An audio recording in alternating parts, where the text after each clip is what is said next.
The Spectre by Guy de Maupassant. In speaking of a recent lawsuit, our conversation turned on sequestration, and each of us thereupon had a story to tell, a story affirmed to be true. We were a party of intimate friends who had passed a pleasant evening, now drawing to a close, in an old family residence in the Rue de Grenelle. The aged Marquis de la Tour Samuel, bowed neath the weight of 82 winters, at last rose, and leaning on the mantelpiece, said in somewhat trembling tones, "I also know something strange, so strange that it has been a haunting memory all my life. It is now 56 years since the incident occurred, and yet not a month has passed again in which I have not seen it again in a dream. So great was and is the impression of fear it left on my mind. For 10 minutes I experienced such horrible fright that ever since a sort of constant terror has made me tremble at unexpected noises, and objects half seen in the gloom of night inspire me with a mad desire to take flight. In short, I am afraid of the dark." No, I would not have avowed that before reaching my present age. Now I can say anything. I have never receded before real danger. So, at 82 years of age, I do not feel compelled to be brave over an imaginary danger. The affair upset me so completely and caused me such lasting and mysterious uneasiness that I never spoke of it to anyone. I will now tell it to you exactly as it happened, without any attempt at explanation. In July 1827 I was in garrison at Rouen. One day, as I was walking on the quay, I met a man whom I thought I recognized, without being able to recall exactly who he was. Instinctively, I made a movement to stop. The stranger perceived it and at once extended his hand. He was a friend to whom I had been deeply attached as a youth. For 5 years I had not seen him, and he seemed to have aged half a century. His hair was quite white, and he walked with a stoop as though completely worn out. He apparently comprehended my surprise, for he told me of the misfortune which had shattered his life. Having fallen madly in love with a young girl, he had married her, but after a year of more than earthly happiness, she died suddenly of heart failure. He had left his chateau on the very day of her burial, and had come to live at Rouen. There he still dwelt, more dead than alive, desperate and solitary, exhausted by grief, and so miserable that he thought constantly of suicide. "Now that I have found you again," said he, "I will ask you to remember me an important service. It is to go to my old home and get for me from the desk of my bedroom, our bedroom, some papers which I greatly need. I cannot send a servant or an agent, as discretion and absolute silence are necessary. As for myself, nothing on earth would induce me to re-enter that house. I will give you the key of the room, which I myself locked on leaving, and the key of my desk, and also a note to my gardener telling him to open the chateau for you. But come and breakfast with me tomorrow, and we will arrange all that." I promised him to do the slight favour he asked. For that matter, it was nothing of a trip, his property being but a few miles distant from Rouen, and easily reached in an hour on horseback. At 10 o'clock the following day I breakfasted tête-à-tête with my friend, but he scarcely spoke. He begged me to pardon him. The thought of the visit I was about to make to that room, the scene of his dead happiness, overwhelmed him, he said. He indeed seemed singularly agitated and preoccupied, as though undergoing some mysterious mental combat. At length he explained to me exactly what I had to do. It was very simple. I must take 2 packages of letters and a roll of papers from the first drawer on the right of the desk, of which I had the key. He added, "I need not beg you to refrain from glancing at them." I was wounded at that remark, and told him so somewhat sharply. He stammered, "Forgive me, I suffer so," and tears came to his eyes. In an hour or so I took leave to accomplish my mission. The weather was glorious. I cantered over the turf, listening to the songs of the larks and the rhythmical striking of my sword against my boot. Then I entered the forest and walked my horse. Branches of the trees caressed my face as I passed, and now and then I caught a leaf with my teeth from sheer gladness of heart at being alive and strong on such a radiant day. As I approached the chateau, I took from my pocket the letter I had for the gardener, and was astonished at finding it sealed. I was so irritated that I was about to turn back without having fulfilled my promise, but reflected that I should thereby display undue susceptibility. My friend's state of mind might easily have caused him to close the envelope without noticing that he did so. The manor seemed to have been abandoned for 20 years. The open gate was dropping from its hinges. The walks were overgrown with grass, and the flower beds were no longer distinguishable. The noise I made by tapping loudly on a shutter brought an old man from out a door nearby, who seemed stunned with astonishment at seeing me. On receiving my letter, he read it, re-read it, turned it over and over, looked at me up and down, put the paper in his pocket, and finally asked, "Well, what is it you wish?" I replied shortly, "You ought to know, since you have just read your master's orders. I wish to enter the chateau." He seemed overcome. "Then you are going in her room?" I began to lose patience and said sharply, "Of course, but is that your affair?" He stammered in confusion. "No, sir, but it is because, that is, it has not been opened since the death. If you will be kind enough to wait 5 minutes, I'll go to see if—" I interrupted him angrily. "Look here, what do you mean with your tricks? You know very well that you cannot enter the room, since I have the key." He no longer objected.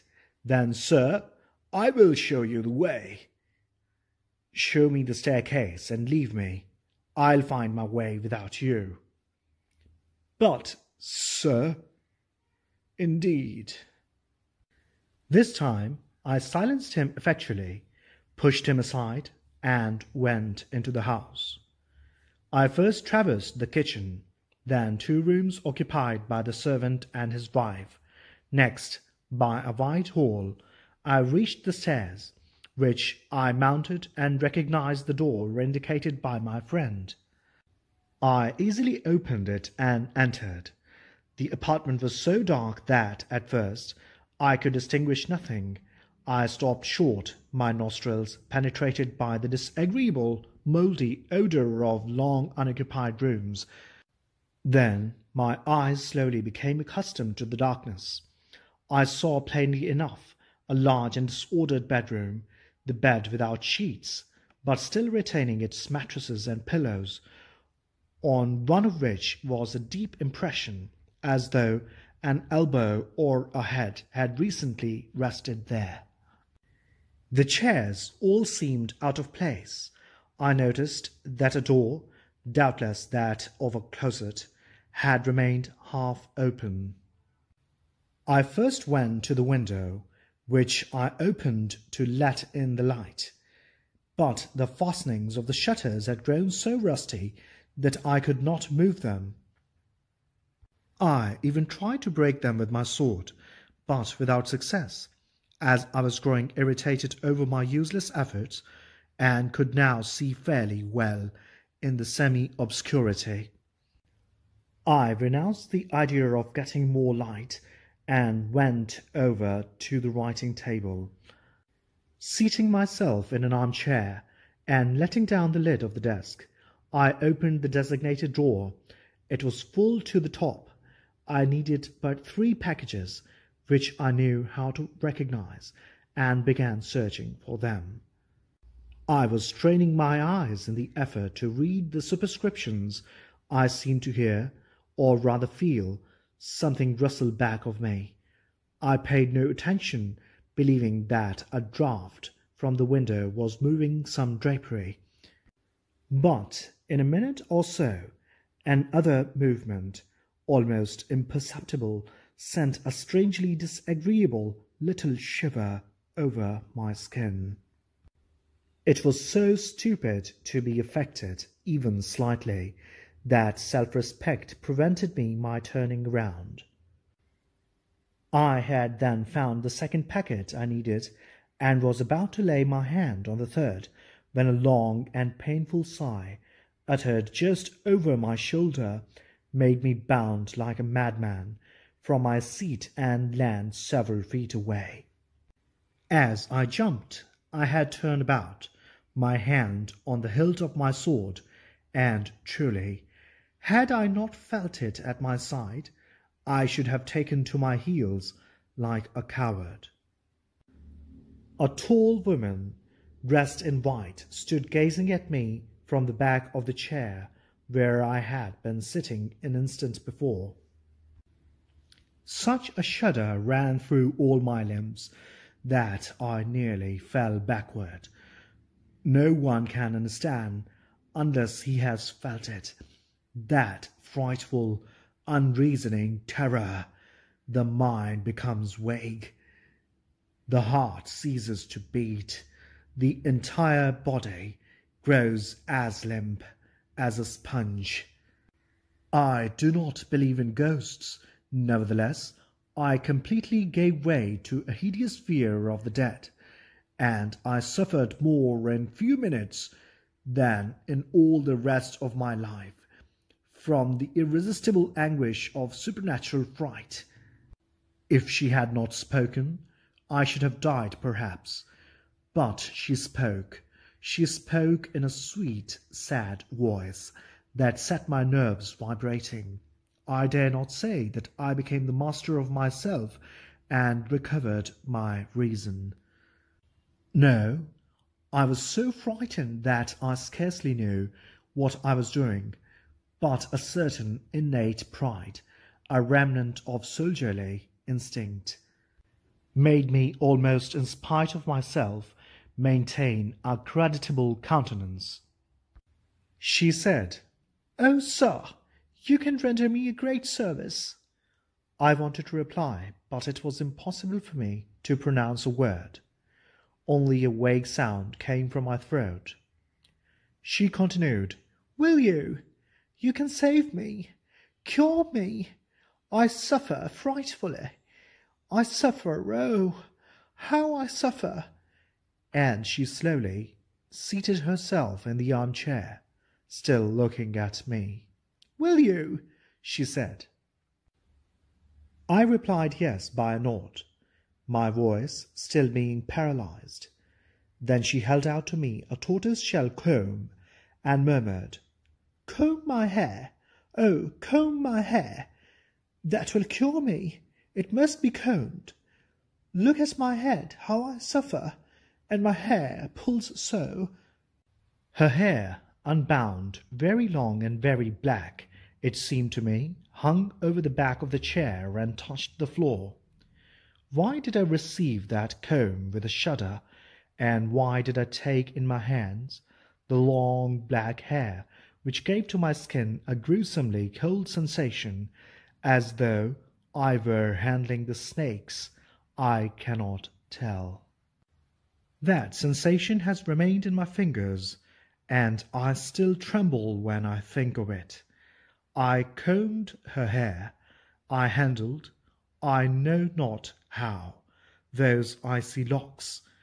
I twisted, knotted, and plaited, and braided them. She sighed and toed her head, seeming to be happy.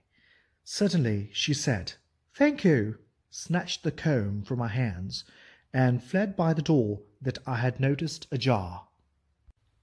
Left alone, I experienced for several seconds the horrible agitation of one who awakens from a nightmare.